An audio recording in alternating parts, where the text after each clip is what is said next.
Live షోకి తిరిగి స్వాగతం. రెండు తెలుగు రాష్ట్రాల్లో చంద్రబాబు కేసీఆర్లు గమ్యం లేని పరిపాలన సాగిస్తున్నారన్న ఏఐసీసీ కార్యదర్శి కుంతియా వ్యాఖ్యల్ని సమర్థిస్తారా అంటే 73% మంది అవునని 27% మంది కాదంటున్నారు. ఇక అతిథుల పరిచయం శ్రీ సండ్ర వెంకట వీరయ్య గారు, ముందుగా వారికి అభినందనలు. తిరుమల తిరుపతి దేవస్థానం ట్రస్ట్ బోర్డు సభ్యులుగా, తెలంగాణ శాసనసభ్యులుగా ఉన్న వీరికి సత్తుపల్లి నియోజకవర్గానికి ప్రాతినిధ్యం వహిస్తున్నారు. చంద్రబాబు నాయుడు గారు వీరికి టీటీడీ సభ్యత్వం ఇచ్చారు. ఇక సత్తుపల్లి నుంచి రెండోసారి శాసనసభకు ఎన్నికైనటువంటి శ్రీ వెంకట వీరయ్య గారు. ఇక శ్రీ సుధాకర్ రెడ్డి గారు టీఆర్ఎస్ సీనియర్ నేత, శాసన మండలి సభ్యులు. శ్రీ సుధీష్ రాంభట్ల గారు భారతీయ జనతా పార్టీ అధికార ప్రతినిధి. శ్రీ పువ్వాడ అజయ్ కుమార్ గారు కాంగ్రెస్ సీనియర్ నేత, ఖమ్మం నియోజకవర్గ శాసనసభ్యులు. అలాగే జోగి రమేష్ గారు వైఎస్ఆర్ కాంగ్రెస్ పార్టీ అధికార ప్రతినిధి, ఆ పార్టీకి సంబంధించిన మాజీ శాసనసభ్యులు. వారు కూడా విజయవాడ నుంచి మనకి ప్రత్యక్ష ప్రసారం ద్వారా అందుబాటులో ఉన్నారు. ముందుగా తెలంగాణలో నిన్నంతా హాట్ రాజకీయం నడిచింది. అందరూ టీఆర్ఎస్పై విరుసుగుపడ్డారు. అదే సమయంలో టీఆర్ఎస్ పక్షాన జగదీష్ రెడ్డి గారు కూడా సవాల్ విసిరారు. ముందుగా వైఎస్ఆర్ కాంగ్రెస్ నుంచి చేరిన వాళ్ళని రాజీనామా చేయించి తీసుకుంటే మేము రాజీనామా చేస్తే మేము కూడా సిద్ధమేనని సై అంటే సై అన్నారు. ఇక తెలంగాణలో హైదరాబాద్లో బహిరంగ సభ పెట్టడం ద్వారా తమ సత్తా చాటాలని తెలంగాణ టీడీపీ నేతలు కోరుతున్నారు. సో ఈ పరిణామాలపై ముందుగా అక్కడ జోగి రమేష్ గారు మీరు మాట్లాడండి. తెలంగాణలో తెలుగుదేశం పార్టీ ఇక్కడ సత్తా చాటాలనుకుంటోంది, హైదరాబాద్లో మళ్ళీ సభ పెట్టాలనుకుంటున్నారు. మరి అదే సమయంలో అక్కడ ఉన్నటువంటి ఇష్యూస్ మీద కానీ నిజంగానే గమ్యం లేని పాలన సాగుతోందని కుంతియా అంటున్నారు. మీరేమంటారు?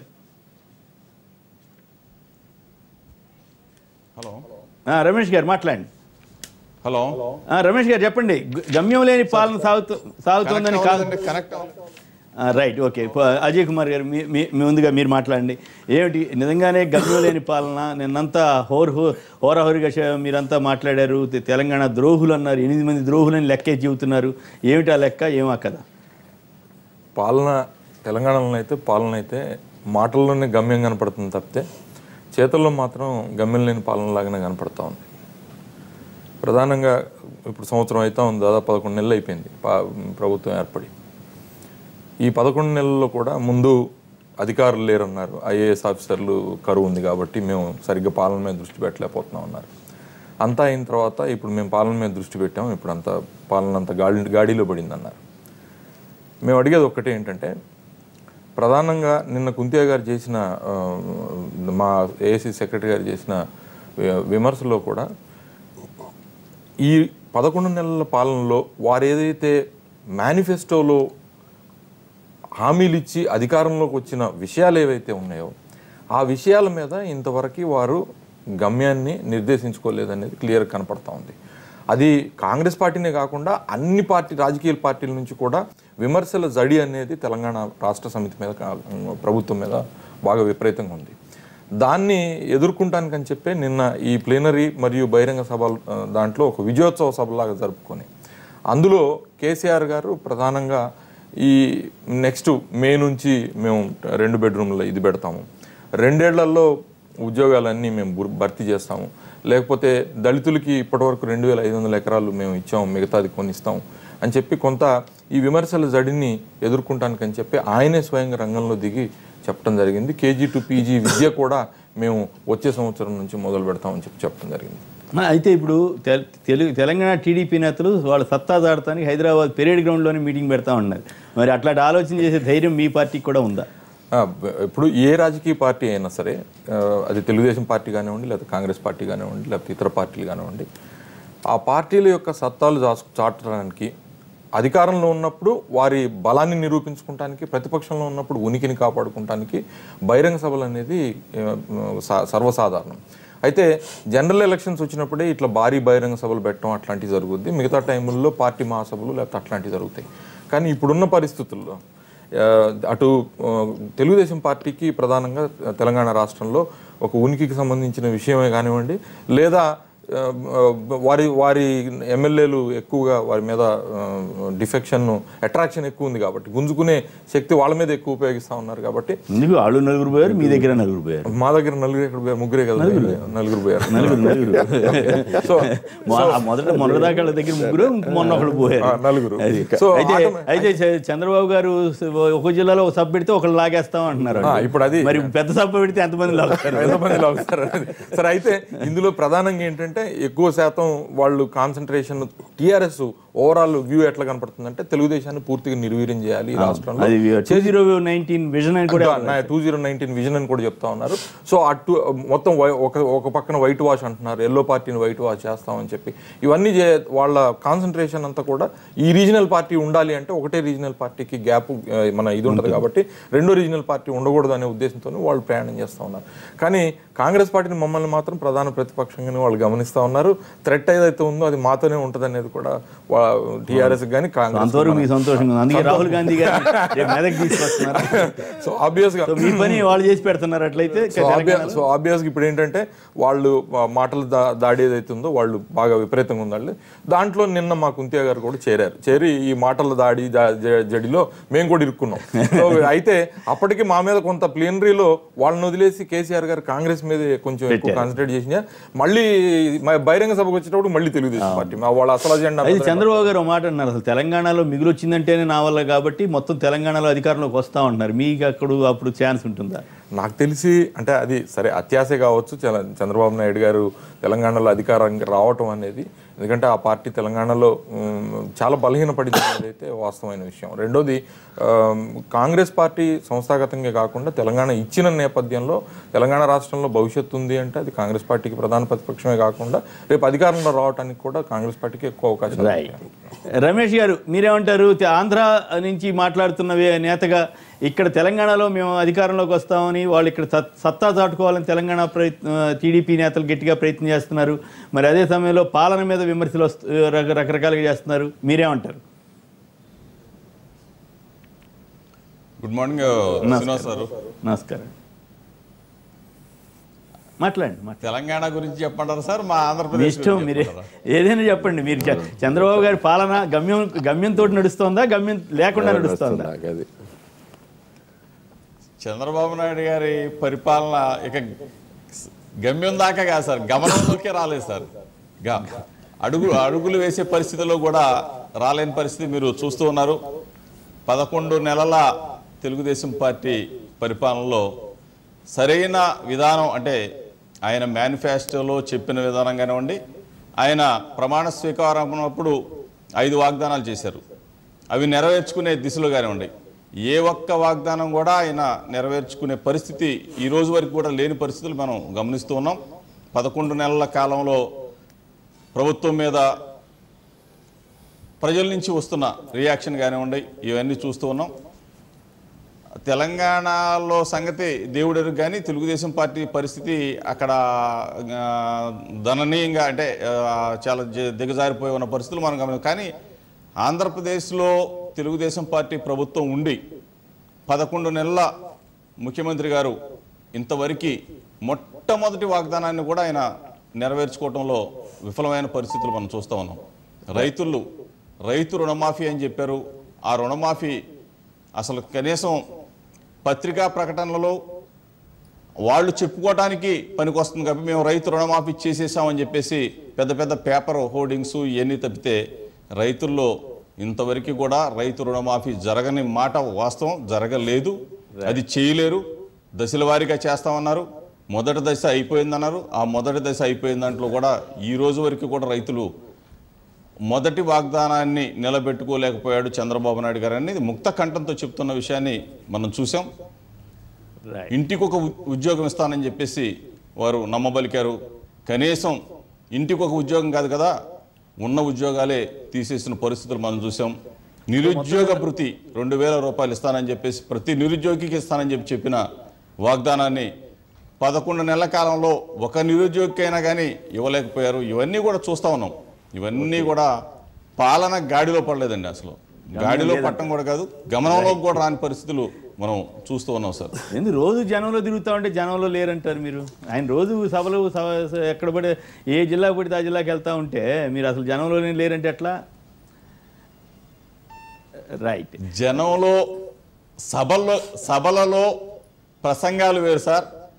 ఆ ప్రసంగించిన తరువాత ప్రజల్లో వచ్చిన రియాక్షన్ని, వాళ్ళ నుంచి వస్తున్న స్పందన ఒకసారి మనం చూడాలి సార్. ఎందుకంటే చంద్రబాబు నాయుడు గారి పరిపాలన బేష్ అంటే 11 నెలల కాలంలో ఇంత పెద్ద ఎత్తున ప్రజల్లో నిరాశ నిస్పృహలు ఈ పాటికే బయలుదేరిన వాస్తవం. ఇవి మనం కళ్ళకు కట్టినట్టు కనిపిస్తూ ఉన్నాయి. ఓకే, మీరు వారు అపోజిషన్లో ఉన్నప్పుడు 11 అట్లా నెలల కాలంలో మాట్లాడతారులేండి. రైట్, ఒక్క నిమిషం రాంభట్ల గారు మీరు కూడా మాట్లాడితే అధికార పక్షాలు రెండు ఉన్నాయి కాబట్టి వాళ్ళిద్దరు మాట్లాడతారు తర్వాత. ఇప్పుడు ముందుగానండి గమ్యం లేని పాలన చేస్తున్నారని చెప్పేసి కాంగ్రెస్ పార్టీ అనడం మాత్రం హాస్యాస్పదం. ఎందుకంటే వాళ్ళు ఏ రకంగా పాలించారని చెప్పేసి మనం అందరం చూసాం. రాష్ట్రాన్ని ఎలా అడ్డగోలుగా విభజించారు ఇవన్నీ మనం చూసాం. అయితే అక్కడ ఆంధ్రాలోనూ చంద్రబాబు నాయుడు గారు గమ్యం ఎక్కువ పెట్టుకున్నారని చెప్పేసి విమర్శ ఉందండి. ఎక్కువ పెట్టుకున్నారండి. ఏదో 2019లోపే హైదరాబాద్ నుంచి నగరం కట్టేయాలని ఆయన మీద ఆయన ఎక్కువ ప్రెషర్ పెట్టుకుని కొంత ఫెయిల్ అవుతున్నారని చెప్పేసి విమర్శ ఎక్కువ ఉంది. ఏంటంటే ఇరు రాష్ట్రాల ముఖ్యమంత్రులు కూడా ఒక రకంగా హెల్తీ కాంపిటీషన్లోనే మనం ఒకరి నుంచి ఒకరు అభివృద్ధి చేయాలి రాష్ట్రాన్న కాంపిటీషన్లోనే వెళ్తున్నట్టుగా కనిపిస్తుంది, కానీ గమ్యం లేనట్టుగా వెళ్తున్నట్టుగా ఏం కనిపించట్లేదు. అయితే లిమిటేషన్స్ ఉన్నాయి. ఇక్కడ ముఖ్యంగా ఏంటంటే అండి కేసీఆర్ గారు ఊరినే అనవసరమైన విమర్శలు ఎదురు పార్టీ వాళ్ళని ఎక్కడో వీళ్ళని తెరవేస్తాం వాళ్ళని తెరవేస్తాం ఇటువంటివి కాకుండా కొంచెం మేనిఫెస్టోలో ఇచ్చిన హామీల మీద దృష్టి పెట్టి అభివృద్ధి మీద దృష్టి పెడితే బాగుంటుందని చెప్పేసి మా ఉద్దేశం. రైట్, వేరే గారు సమాధానం చెప్పండి. ఏంటి తెలంగాణ ద్రోహులు అయ్యిదని మీరు విమర్శలు చేస్తున్నారు, ఎట్లా మీరు ఎట్లా సత్తా చాటగలుగుతారు హైదరాబాద్లో? సార్, ఒకటి చరిత్రలో నాయకులు మారినంత మాత్రాన కింద బేస్ కదులుతుందనేది ఎక్కడ లేదు. ఎందుకంటే 2009లో కూడా నేను ఎమ్మెల్యేగా ఉన్నాను, 94లో ఉన్నాను, చూసాం. 93 మంది మేము ఎమ్మెల్యేలు గెలిస్తే ఎన్నికలు పోయే నాటికి ఆంధ్రాలో 25 మంది పైన అక్కడ వైఎస్ఆర్లో పోయారు, ఇక్కడ పోయారు. కానీ అంత మాత్రాన అక్కడ బేస్ కదలే అధికారంలోకి వచ్చారు. సరేడా మేము సంఖ్యాపరంగా మా బీజేపీ మా కాంబినేషన్ కొంచెం మేము కరెక్ట్గా అనుకొని పొత్తు కరెక్ట్ కుదిరుంటే ప్రధాన ప్రతిపక్షంగా మేము వచ్చేవాళ్ళం. అధికారం రాకపోయినా ప్రధాన ప్రతిపక్షం వచ్చేవాళ్ళం. సరే, టీఆర్ఎస్ పార్టీ తెలంగాణ వాదం వాళ్ళు గత అనేక సంవత్సరాలు చేస్తున్నారు కాబట్టి మొదటిసారి అవకాశం ఇవ్వాలనేది ప్రజల్లో కూడా ఉన్నది, వచ్చిండ్రు. దానికి మేమేం బాధపడట్లా. కానీ మహబూబ్ నగర్లో మీరు సభ చూశారు, మేము పెట్టింది కార్యకర్తల సభ. నేను బఠానీలు అమ్ముకునే వాళ్ళు కూడా అంతమంది కేసీఆర్ గారు ఆయన వ్యంగ్య వస్త్రాలు ఇసరటానికి ఈ అధికారంలో ఉంది కాబట్టి ఆ మత్తులు ఏదైనా మాట్లాడతారు. సో దాన్ని మనం బఠానీ కార్యకర్తలు అవమానం పరిస్తే అది ఏ పార్టీకైనా కరెక్ట్ కాదు. మా బేస్ వచ్చారు, అంత ఎండలో 5 కిలోమీటర్లు ఊరేగింపు పెడితే కూడా నాకు వరంగల్ కరీంనగర్ కంటే ఇక్కడ యూత్ ఎక్కువ పాల్గొన్నారు. ఓకే, అది గమనించాల్సిన అవసరం ఉంది. అందుకని నాయకులు వెళ్తే తాత్కాలికంగా నష్టం ఉంటుంది. కానీ తెలంగాణలో సత్తా హైదరాబాద్లో పెరేడ్ గ్రౌండ్లో ఎంత పెద్ద మీటింగ్ పెట్టగలిగే పరిస్థితిలో ఉన్నారా? తప్పనిసరిగా పెడతామని ఆత్మవిశ్వాసం మాకుంది. ఓకే, ఎందుకంటే సరే వాళ్ళ పార్టీ సభా విధానాలు వాళ్ళు చెప్పారు, మా విధానాలు కూడా మేము చెప్పాలి. సరే, సంఖ్యాపరంగా కాంగ్రెస్ పార్టీ ప్రధాన ప్రతిపక్షం, కానీ ప్రభుత్వం టీఆర్ఎస్ వాళ్ళని అనుకోవట్లేదు, మమ్మల్ని అనుకుంటుంది. ఎందుకంటే ఆ ప్రభుత్వం మీద ఎదురుదాడి కానివ్వండి మీరు మొత్తం చూసినా కూడా తెలుగుదేశం పార్టీ మీదనే వాళ్ళ టార్గెట్ ఎక్కువగా ఉంది. కాంగ్రెస్ మరి అంత గట్టిగా లేదా? సరే, వాళ్ళకి అది ప్రజలు గమనిస్తున్నారు. ఎవరెంత అసెంబ్లీలో ఎట్లా జరుగుతుంది, ప్రజా సమస్యల మీద క్షేత్రస్థాయిలో ప్రజల తరపున ఎవరు పోట్లాడుతున్నారు, ఇక ప్రజలు జడ్జిమెంట్ చేయాల్సిన అవసరం ఉంది. తప్పనిసరిగా మేము మా సత్తా చాటాలనేదే ఉన్నది. సరే, వలసలు నాయకులు పోయినరు, అక్కడ ఎట్లుంది ఏంటి అనేది కూడా భవిష్యత్తులో ఉంటుంది. మన ఎమ్మెల్సీ ఎలక్షన్స్లో కూడా జగదీష్ రెడ్డి గారు సవాల్ చేశారు, అక్కడ మీరు వైఎస్ఆర్ కాంగ్రెస్ వాళ్ళతో రాజీనామా చేయించారండి, ఇక్కడ మేము కూడా చేయిస్తాం అంటున్నారు. మరి దానికి ఎందుకు స్పందించరు? మిగతా అన్నిటికీ మాట్లాడతారు, నేనే చేశాను లేకపోతే ఇంకోటి అంటారు, ఈ ఒక్కదానికి మాత్రం మాట్లాడరు. ఇక్కడ వీళ్ళని తిడుతుంటారు, మీరు తలసాని మీదో ఇంకోటి మీద పెడతారు. అది మీకు ఇబ్బంది కదా? వినండి సార్, ఓకే, ఏ పార్టీ వలసలు వేసినా అది కరెక్ట్ కాదు. కానీ అక్కడ అధికారికంగా జాయిన్ చేసుకున్న సంఘటన లేదు. వాళ్ళు లేదు, నంద్యాల ఎంపీని అంటున్నారు, అరకు ఎంపీని అంటున్నారు. వాళ్ళని అసలు మేము జాయిన్ చేసుకోవటం కానీ వాళ్ళు మా పార్టీ మీటింగ్స్లోకి అంటే చంద్రబాబు నాయుడు గారు మీ పార్టీ అధ్యక్షుడు కాదా?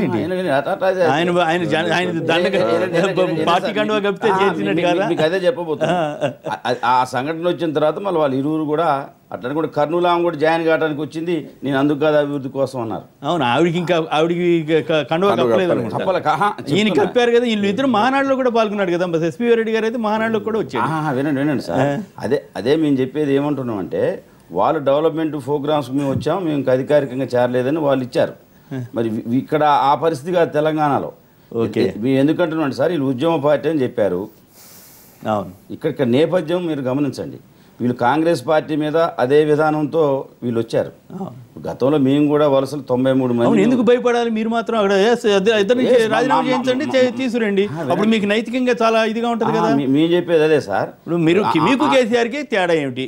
మీరు ఆయన అదే పని చేశాడు, మీరు అదే పని చేశారు. మీకు నైతికంగా హక్కు ఎట్టుంటుంది? రోజు వాళ్ళని తలసాన్నో ఇంకోళ్ళనో ఎర్రబెల్లి గారు సవాల్ అంటున్నారు, ఏది నేను కూడా రాజకీయ సన్యాసం తీసుకుంటాను అంటున్నాడు. మరి అదేదో అక్కడ కూడా చేస్తే ఇబ్బంది లేకుండా ఇక్కడ వచ్చే ఎదురు కౌంటర్ని బట్టి మా దగ్గర ఉంటుంది సార్. ఇప్పుడు ఇక్కడ వాళ్ళ స్పందన బట్టి మా ప్రతిస్పందన ఉంటుంది ఇక్కడ. ఇప్పుడు టీఆర్ఎస్ ఏం చెప్తున్నారు? మాకు ప్రజల్లో ఉంది, అది ఉంది చెప్తున్నారు కదా. మరి చెప్తున్నప్పుడు అసలు హైదరాబాద్ హైకోర్టు మొట్టికాయేసేంత వరకు ఎన్నికలే పెట్టలే కదా, ప్రజాబలం పెట్టాలి కదా. అవును, కరెక్ట్.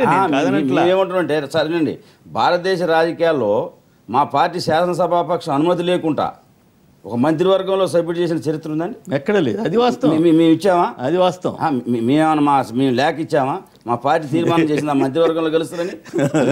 తేడా ఉన్నది. తేడా లేదని అంటలా, కానీ నైతికంగా వచ్చేసరికి మీకు ఆయనకి ఆ విషయం వచ్చేసరికి తేడా ఉంటుంది. మీరు ఎమ్మెల్సీలు చేర్చుకున్నారు, మరి వాళ్ళంతా రాజీనామా చేసి చేర్చుకున్నారు ఎమ్మెల్సీలని.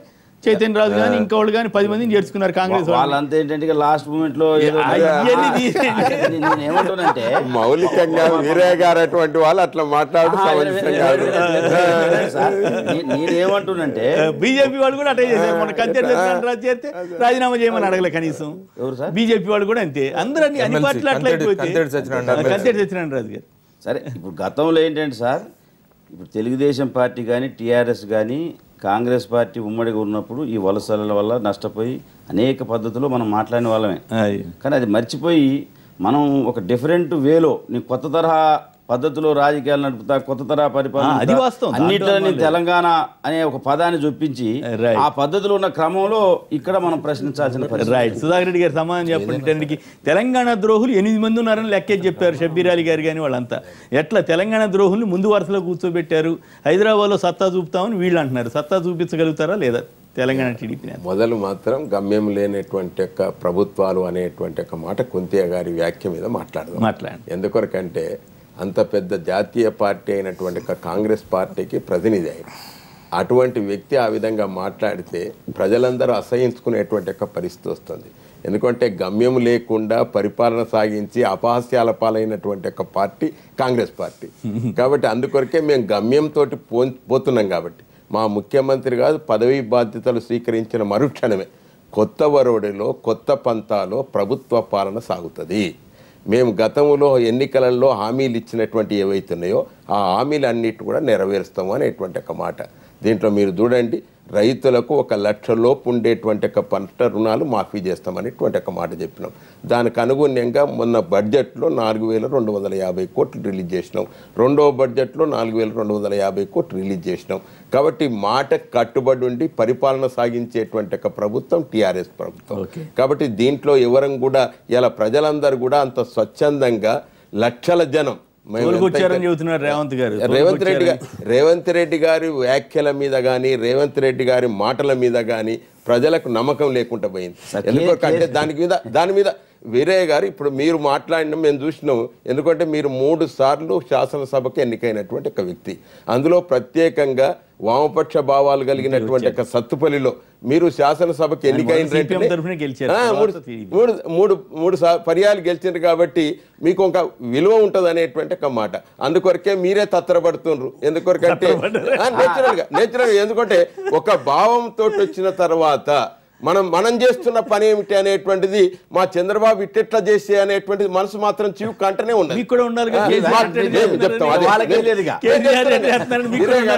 మేము అందుకొరకే చెప్తున్నాం కదా, మా పార్టీ ఉద్యమ పార్టీ రాజకీయ పార్టీగా రూపాంతరం చెందింది.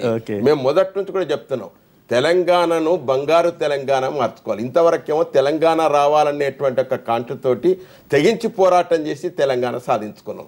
తెలంగాణ వచ్చిన తెలంగాణను కాకుల పాలు గద్దల పాలు కాకుండా ఉండాలంటే, బంగారు తెలంగాణ కావాలంటే తప్పకుండా మనం అందరం కూడా సమైక్యంగా ఉండాలి. ద్రోహుల్ని పెట్టుకున్నారనేది వాళ్ళ వాక్యం. అంటే మీ పార్టీలో ఉంటేనో వారు ద్రోహులు కాదు, వారు బంగారు వాళ్ళు. మా పార్టీలోకి వచ్చే వారికే వాళ్ళు ద్రోహులు. మేమే చెప్పినాం, పునరీకీకరణ భాగంలో అన్ని పార్టీల వాళ్ళు కూడా ఉద్యమం చేసిండ్రు. ఉద్యమంలో ఎట్లా ద్రోహులు అయితే చెప్పండి. వాళ్ళ పార్టీలో నేచురల్ గా ఎందుకంటే చంద్రబాబు నాయుడు ఒక రాష్ట్రాన్ని ముఖ్యమంత్రి పోటీతత్వంతో కాబట్టి ఆయనకు ఆ రాష్ట్రం మీద ఉన్నటువంటి ప్రేమ మన రాష్ట్రం మీద ఉండదు. కాబట్టి మీరు అందరూ కూడా గమనించాలి. ఇప్పటికైనా మా వీరయ్య గారు మంచి విశ్లేషకులు, బాగా అనుభవం గడించినటువంటి వారు, మీరు తప్పకుండా మన తెలంగాణ రాష్ట్రాన్ని అభివృద్ధి పద్ధతిలో చేరవలసిందే. ప్రజలందరూ కూడా కోరుతుండ్రు. ఇలా వాళ్ళందరూ ఎందుకు వచ్చిండ్రు, వారి ప్రజలందరూ కూడా వారి నియోజకవర్గంలో ఉండేటువంటి ఒక జనం అంతా కూడా అయ్యా ఇవాళ మనకు ప్రజలకు బోర్డు సభ్యత్వం ఇచ్చి ప్రేమ చూపించారా? ఎందుకొరకంటే వారికి ఆ విధమైనటువంటి వీరయ్య గారు టీఆర్ఎస్ పార్టీ ఖర్చలేమో అని ఒక్కొక్క ఎరవేస్తా అంటాడు మా చంద్రబాబు నాయుడు గారు. మీకు తెలవందే ఉన్నటువంటిది. అందుకొరకే ఇంకా రెండవ మాట చెప్పిండు మా వీరయ్య గారు. ఎందుకొరకంటే వాళ్ళు మొదటి నుంచి కూడా ఆనాడు కాంగ్రెస్ కు బద్ద వ్యతిరేకంగా, కాంగ్రెస్ అవినీతిని ఎండగట్టాలనేటువంటి ఒక సంకల్పంతో ఎన్టీ రామారావు కొత్త పార్టీ పెట్టాడు. అందరు కూడా ఎన్నో పార్టీల వాళ్ళు వచ్చి కూడా ఆ పార్టీలో చేరారు. కాబట్టి ఇవాళ మీరు చంద్రబాబు వచ్చిన తర్వాత ఇలా కాంగ్రెస్ను వ్యతిరేకించినటువంటి వాళ్ళనే అందరిని కూడా పార్టీలో చేర్చుకుంటున్నారు అంటే ఇక చంద్రబాబు పార్టీ యొక్క ఔచిత్యం ఎంతనో మీరు ఆలోచించారు. కాబట్టి ఇవన్నీ కూడా మనం ఆలోచిస్తే ఏదైనా మా రాష్ట్రం బంగారు తెలంగాణ కావాలనేటువంటి ఒక సంకల్పంతో పునరీకీకరణ భాగంలో అందరు కూడా తెలంగాణ మీద అభిమానంతో వస్తారు. హలో హలో ఎవరు? హలో హలో వినోద్ గారు నమస్కారం అండి, మాట్లాడండి. హలో నమస్కారం, మాట్లాడండి. మీరేమంటారు? హైదరాబాద్ లో టీడీపీ నేతలు సత్తా చాటుతారా రేపు ఈ బహిరంగ సభ పెట్టడం ద్వారా? 100% టీడీపీకి క్యాడర్ లేదు, ఏం లేదు, 100% కేసీఆర్ గారు. ఎందుకంటే దళితులు ముఖ్యమంత్రి చేస్తా ఉన్నాడు, చేయలేదు. మేనిఫెస్టో చూడు, ఎన్నికల మేనిఫెస్టోలో ఎన్నికలు కాదు. ఇప్పుడు మేము టీవీ లైవ్ లేద్దాం. కేసీఆర్ గారు రోజుకు 100 సార్లు తలనరుకోవాలి. ఎందుకంటే మాట మీద నిలబడతా. దళితుని ముఖ్యమంత్రి చేయకపోతే మెండరుకున్న వ్యక్తి కేసీఆర్ గారు. మీకు రికార్డు టీవీ ఉన్నదండి. అలాంటి మంత్రివర్గంలో ఒక్క దళితుని కూడా చరిస్మా, ఒక్క దళితుని కూడా బహిరంగ సభలో మీకు పుట్టగతులు ఉండదు చెప్తారు. ఎందుకంటే మీరు భయపడి హరీష్ రావుని పక్కకు పెట్టిరు, ఒక ఉద్యమకాడికి స్థానం ఇవ్వలే, ఏమంటే ఒక దళితుని మాట్లాడలే, మాదిగలకు మంత్రివర్గంలో స్థానం ఇవ్వలేదు. మీరు ముఖ్యమంత్రి చేస్తారని మీరెక్కడ మహిళకి ఇవ్వలేదు, మీరెక్కడండి? రెండవది మాకు అగత్యం కానీ అగత్యం కానీ పడలే అంటే మాకు పదవి అంటే మీరు ఏం చెప్పి తీసుకున్నారు? మా పార్టీ ఎమ్మెల్యేని మీరేం పెట్టించారండి? ఒక ఉద్యోగం మీరు బాగా తెలంగాణ మన సత్తుపల్లి మన కుమ్మనాథరావు బాగా సన్నిహితుడు, ఒకప్పుడు మీరు బాగా ఆయన తెలంగాణ ద్రోహి అని వాళ్ళు మిగతా వాళ్ళు అంటున్నారు. మీరు ఒప్పుకుంటారా, వ్యతిరేకిస్తారా? 100% ఆయన తెలంగాణ ఉద్యమంలో జెండా పట్టుకోలే, ఒక్కరోజు చెమట చుక్క రాల్చలే, జై తెలంగాణ అనలే, జెండా పట్టుకోలే. మీరు అట్లాంటి వాళ్ళని మీరు చేర్చుకొని హైదరాబాద్కు నేను కర్ర పట్టుకొని సంరక్షకుడిగా ఉంటా, ఈడ తెలంగాణ వాదేవుడు అని చెప్పి పెద్ద ఎత్తున మాట్లాడిన శ్రీనివాస్ యాదవ్ వీళ్ళు చేసుకుంటే ఇంత దిగజాడి రాజకీయాలు వీళ్ళండి. కోదండరామ్ గారికి ఇంటర్వ్యూ లేదండి. వీళ్ళు ఒక తెలంగాణ ఉద్యమకారుడికి ఎక్కడ ఇచ్చినండి? 100% కోదండరామ్ ఎక్కడ ఇచ్చారు? ఒక్క ఉద్యమకారుడికి కూడా ప్లేనరీలో మాట్లాడే అవకాశం ఇచ్చారండి, బహిరంగ సభలో మాట్లాడే అవకాశం. తెలంగాణ ఎందుకు పుట్టిందండి? మీరు తెలంగాణ ఆవిర్భావ దినోత్సవం జరుపుకొని ఆ ఉద్యమంలో బాలు పంచుకున్న ఒక్క నాయకుని వేదిక మీదకి పిలిచినారని మీరు ఒక్కని మాట్లాడిచ్చిరా? కేసీఆర్ శోధ ఏమండి? అంత పెద్ద సభలో ఎవరు లేరు, ఒక్క ఉద్యమకారులు లేరు, ఉద్యమ ద్రోహులు ఉన్నారు. తెలంగాణ ద్రోహులు జెండా పట్టుకొని వాళ్ళు తెలంగాణకు చెమట చుక్కలేదు. ఒక ఆందోళన శ్రీనివాస్ యాదవ్ గాని, మహేందర్ రెడ్డి గాని, అరే సుమన్ నాగేశ్వరరావు గాని, మీరు చెప్పేది వీళ్ళ ఎవరు చెప్పేది? ఎవరు చెప్తున్నారు? ఖమ్మంలో కేసీఆర్ గారు ఖమ్మంలో నిరాదీక్ష చేసిండు, సుమన్ నాగేశ్వరరావు పై పరామర్శించిండా? మీకుండాలి నిజాయితీ. మీరు మాట్లాడుతున్నారు, పక్కన మాట్లాడేటప్పుడు మీకు అసలు ఏ మాత్రం కూడా మాట్లాడాలి. అజయ్ గారు ఒక్క నిమిషం. అజయ్ గారు మీరు షబ్బీర్ అలీ గారు 8 మందిని లెక్క తేల్చారు. ఈయన ముగ్గురు పేరు ఉన్నాయి అన్ని అంటే జరుగు అదే ప్లీనరీ వాళ్ళకు ప్లీనరీ కావులు తప్పుతున్నాయి అజయ్ గారికి. చూడండి ఎట్లుంటుందో పరిస్థితి. అంటే ఆయనకి ఏమైంది? కాదు అంటే టీఆర్ఎస్ యొక్క భావన ఎంత హేళనగా, ఎంత లేఖితనంగా ప్రతిోడికి మాట్లాడితే టవల్ కప్పుతుంటే ఎంత దిగజారిపోతుంది. అంటే టీఆర్ఎస్ గెలిచిన ఎమ్మెల్యేలు దమ్మునోళ్ళు లేరండి, అలా ఈ పరిపాలనలో భాగస్వామ్యం అయ్యేటోళ్ళు లేడా? వాళ్ళని మీరు అవమానించడం కాదు, ఇతర పార్టీ ఎమ్మెల్యేకి ప్రాధాన్యత ఇవ్వటం అంటే రైట్. ఓకే, చూడండి ఎవరిని అవమానిస్తలేరు. మీ పార్టీలో ఎమ్మెల్యే గారు తుమ్మల నాగేశ్వరరావు, మీ పార్టీ గారు శ్రీనివాస్ యాదవ్ మీరు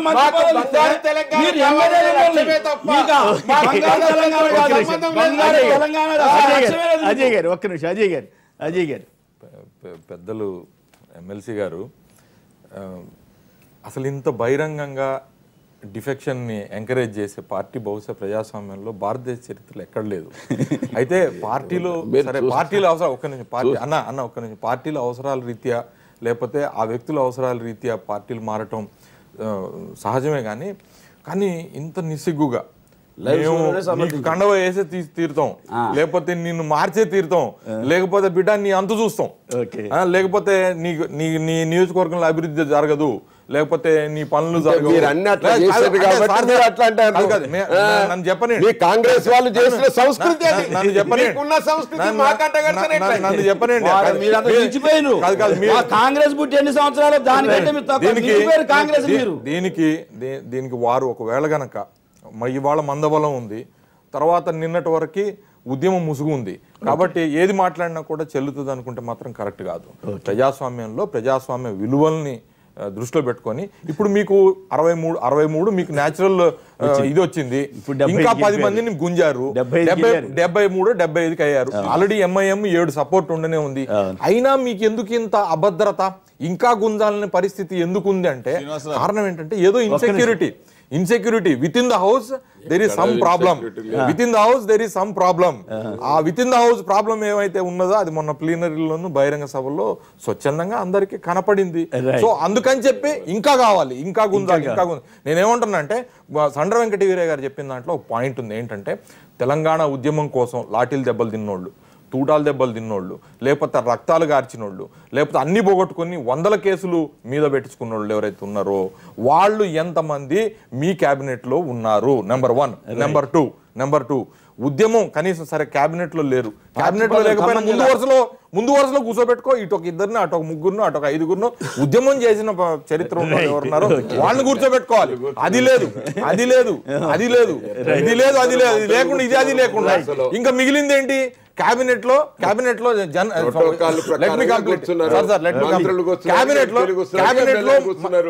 లో మహిళ లేదు, ప్లీనరీలోను బహిరంగ సభలో మాట్లాడటానికి కూడా బహిరంగ సభలో మాట్లాడలేదు కానీ ప్లీనరీలో మాట్లాడారు.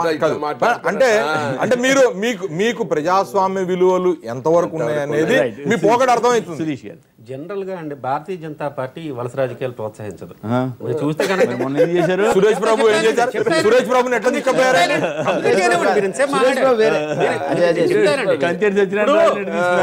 తెలంగాణలో దిలీప్ కుమార్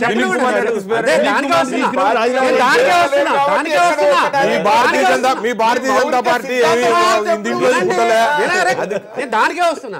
ఇప్పుడు దిలీప్ కుమార్ గారికి ఆయన రాజీనామా చేసినాక ఆయన జాయిన్ అయ్యేటప్పుడు ఇంకొన్నది 2 నెలలు 3 నెలలు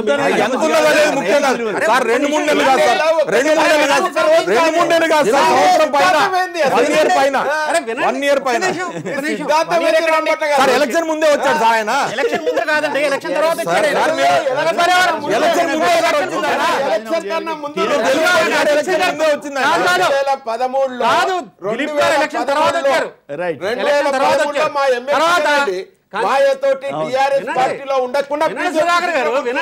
తర్వాత ఆయన ఎలక్షన్ తర్వాత వచ్చారండి. ఎలక్షన్ ముందర కాదు, ఎలక్షన్ తర్వాత వచ్చారు. సింగర్ పార్టీ ఎలక్షన్ తర్వాత వచ్చినా అయితే ఒక నిమిషం తర్వాత నాకు తెలిసి కంతేటి సత్యనారాయణ రాజు గారు ఆయన గవర్నర్ నామినీ, ఆయన ఎలక్టెడ్ కాదనుకోండి. అయితే కాంగ్రెస్ రాజీనామా చేస్తే మళ్ళీ డిసిప్లినరీ కమిటీ అలా కాదండి, ఆయన రాజీనామా చేస్తే ఎలక్షన్ వస్తుందా? మళ్ళీ రాదుగా, మళ్ళీ గవర్నర్ నామినేట్ చేయాలి.